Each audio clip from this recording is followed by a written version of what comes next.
এই বিরল প্রজাতির সামুদ্রিক প্রাণীটির ১ লিটার রক্তের মূল্য বাংলাদেশি টাকায় ১৮ লক্ষ টাকা। এই সামুদ্রিক প্রাণীটি কাঁকড়ার একটা প্রজাতি হওয়ায় এবং দেখতে অনেকটা ঘোড়ার পায়ের খুরের মতো হওয়ায় একে ইংরেজিতে বলা হয় হর্সশু ক্রাব। বর্তমানে এই মাছটি ধরা যুক্তরাষ্ট্রে নিষিদ্ধ, কারণ এটা প্রায় বিপন্ন প্রজাতির একটা মাছ। অত্যন্ত মূল্যবান একটা সামুদ্রিক প্রাণী। বিশেষ করে করোনাকালে ভ্যাকসিন আবিষ্কারের সময় এই প্রাণীর রক্তের গুরুত্ব অত্যাধিক মাত্রায় বেড়ে যায়।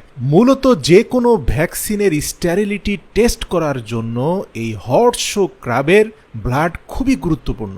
মূলত এই রক্তের রং সাদা হলেও যখন সেটা হর্স ক্রাবের শরীর থেকে বাইরে এসে যায়, বায়ুমণ্ডলের অক্সিজেনের সংস্পর্শে আসা মাত্র এটা গাঢ় নীল রঙের হয়ে যায়। প্রিয় দর্শক, আজ আপনাদেরকে দেখাবো থাইল্যান্ডের সামুট প্রাকান্ট মার্কেটে থাকা হর্সশু ক্রাবগুলো। এই অঞ্চলে হর্সশু ক্রাব অত্যন্ত বেশি রয়েছে, তাই সরকারিভাবে এগুলো ধরা বা বিক্রি করা নিষিদ্ধ নয়। একটা মজার ব্যাপার, এই হর্সশু ক্রাবের রক্ত অত্যন্ত মূল্যবান হলেও এটার ভেতরে থাকা একটা মূল্যবান ডিম রয়েছে, যে ডিমে রয়েছে পৃথিবীর সবচেয়ে বেশি ন্যাচারাল জিঙ্কের সোর্স।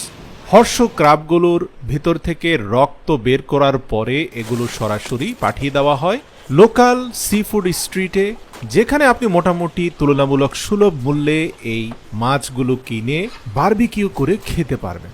তো এই সি ফুডের দোকানে হর্সশু ক্র্যাবকে বারবিকিউ করার জন্য তারা একটা লোহার খাঁচা ব্যবহার করে, যে খাঁচার ভেতরে বড় আকৃতির একটা হর্সশু ক্র্যাব ঢুকিয়ে সেটার দু প্রান্তকে সরাসরি কয়লার আগুনের হিট দেওয়ার চেষ্টা করে। ধীরে ধীরে এই হর্সশু ক্র্যাবের রং পরিবর্তন হতে থাকে এবং ভিতরে থাকা এগগুলো ভালোভাবে সেদ্ধ হয়ে যায়। আপনি যদি কিছুক্ষণ পরে দেখেন হর্সশু ক্র্যাবের অগ্রপ্রান্ত, সেই অংশটার হালকা আবরণ চামচ দিয়ে নাড়া দিয়ে উঠলেই ভেতরে সবুজ রঙের চমৎকার চকচকে সব ডিম, যেগুলোতে ভরপুর ন্যাচারাল জিঙ্ক রয়েছে, সেই ডিমগুলো আপনি দেখতে পাবেন। এই হর্সশু ক্র্যাবগুলোর ডিমগুলো যে পর্যন্ত না ইয়েলো রং ধারণ করে, মানে গ্রিন কালার থেকে ইয়েলো কালারে রূপান্তর না হয়, সে পর্যন্ত এগুলোকে সেদ্ধ করতে থাকে।